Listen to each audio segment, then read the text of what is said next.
Salut tout le monde et me revoici pour une nouvelle vidéo. Alors comme vous pouvez le voir, nouvel angle de vue. Et qui dit nouvel angle de vue dit vidéo bigger than life. Ouais, je sais, c'est nul. Bon, bref, si je fais cette vidéo, c'est pour vous parler de la guerre des animés.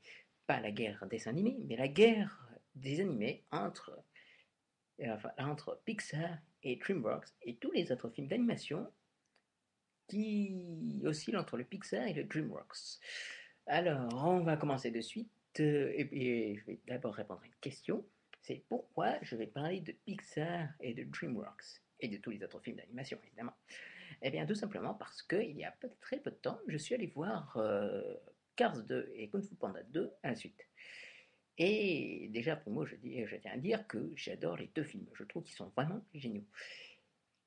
Mais je me suis dit que ça serait bien de faire une vidéo spéciale, enfin une vidéo assez importante, où je vous parlerai de Pixar et de DreamWorks. Et aussi de faire donc un peu le bilan en 2011 de ces deux studios. Donc on va commencer de suite. Attention, c'est parti. Donc si on me demandait de choisir entre Pixar et DreamWorks, eh bien évidemment je choisirais Pixar. Alors vous allez me demander, mais pourquoi choisis-tu Pixar et pas DreamWorks? C'est plus rigolo, DreamWorks, non? Bah, tout simplement parce que je trouve que déjà chez Pixar, ils développent avant tout des scénarios et que tout vient des personnages en fait et de leurs relations et de la psychologie. Contrairement à DreamWorks qui finalement si on enlève les l'héros et les références cinématographiques du style Matrix, Spider-Man 2, et etc., etc., il y a du vide et c'est pas drôle, c'est du vide, quoi. Et, euh, et donc, euh, et donc voilà pourquoi je choisirais Pixar. Ensuite, si on me demandait quel est ton Pixar préféré, je répondrais très simplement que déjà il y a Toy Story, c'est vraiment, enfin, je dis Toy Story, mais je parle en fait de la trilogie Toy Story, qui est pour ma part vraiment excellente. C'est une trilogie qui à la fois un premier niveau est très drôle, et un deuxième niveau, on voit qu'il y a vraiment des enjeux dramatiques. Mais quand je dis dramatique, c'est vraiment dramatique. C'est que, par exemple, pour prendre le cas de Toy Story, que j'ai d'ailleurs en VHS, et ainsi que Toy Story 2 en DVD,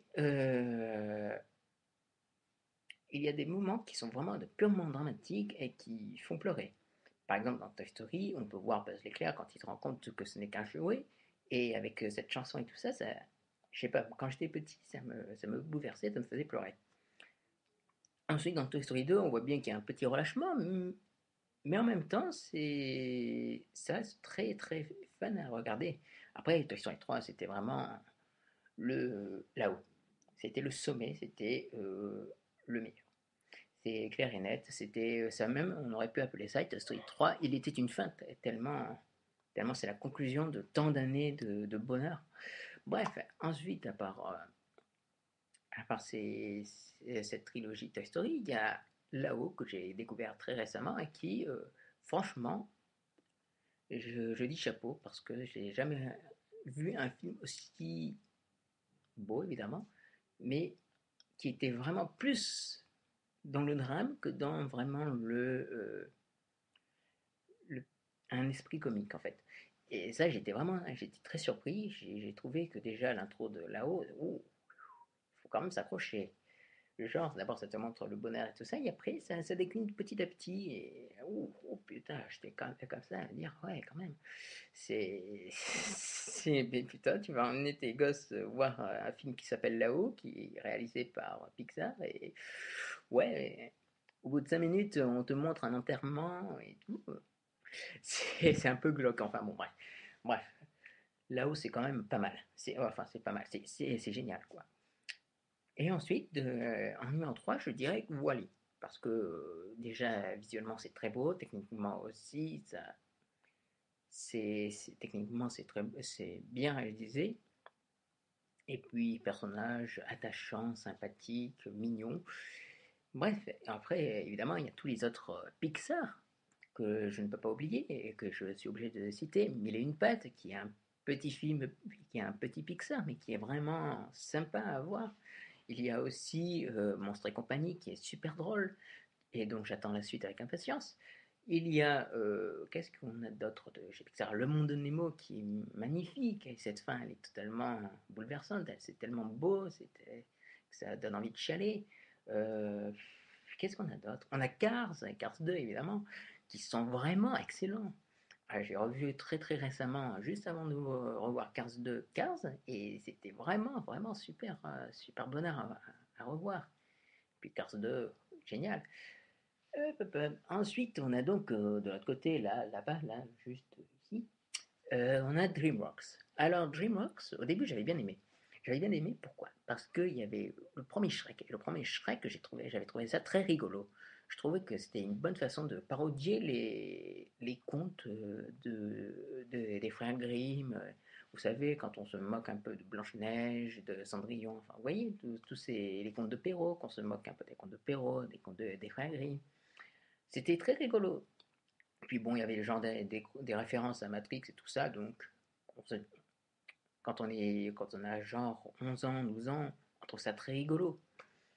Mais après, je trouve que ça s'est un peu décliné en fait. Parce que Shrek 2, ça allait encore, mais bon, ça commençait un peu à décliner. Après, il y a eu Shrek 3 que j'ai trouvé lamentable. C'était genre se foutre un peu de la gueule du monde et puis faire chanter des grenouilles sur Live and Let Die. C'était vraiment nul. C'était pas bon. Et Shrek 4, qui était une fin qui est juste catastrophique, que j'ai pas du tout aimé, qui était même pas drôle, qui.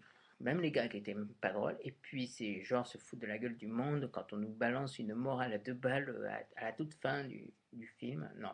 Et puis on voit bien que c'est pas. Il était une fin. On voit bien qu'ils se foutent de notre gueule, qu'ils vont faire un Shrek 5, c'est évident. Et puis je sais pas. Après j'ai vu, je crois que B-Movie c'est aussi un film de DreamWorks, je crois, ouais. Et bon, B-Movie, c'est sympa, mais bon, c'est genre le truc, tu l'oublies juste après avoir vu le film. Et non, c'était vraiment pas bon. Et ensuite, on a Megamind, que j'ai pas du tout eu envie de voir parce que je trouvais ça pas drôle. Il y a eu Monstre contre Alien. Au début, je trouvais ça sympa, c'est vrai, c'est très rigolo. Quand on le voit pour la première fois, on trouve ça, ah, c'est sympa. Ah, il fait jouer de la sono, il fait jouer le flic de Beverly Hills au synthé, c'est rigolo, ouais, c'est bien, on applaudit et tout. Mais après, quand tu vois une deuxième fois, une troisième fois, une quatrième fois, à un moment donné, tu satures et tu dis, c'est bon, il y en a marre, c'est plus drôle là.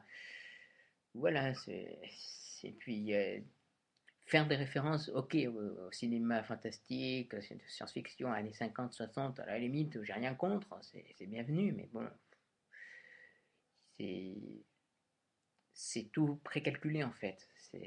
C'est même plus drôle, c'est trop prévisible. C'est ça que j'aime pas dans Monstre contre Alien. Et puis je dois avouer que. Ah oui, il y avait aussi Madagascar 1 et 2, qui ne sont pas vraiment bons, je trouve. Enfin, ils sont rigolos, mais c'est tout. Ils sont juste un peu rigolos. Je trouve qu'ils en font des tonnes à chaque fois. Madagascar 2, ils en font vraiment, mais alors des tonnes niveau humour. C'est parfois très lourd. C'est rigolo, mais c'est lourd parfois.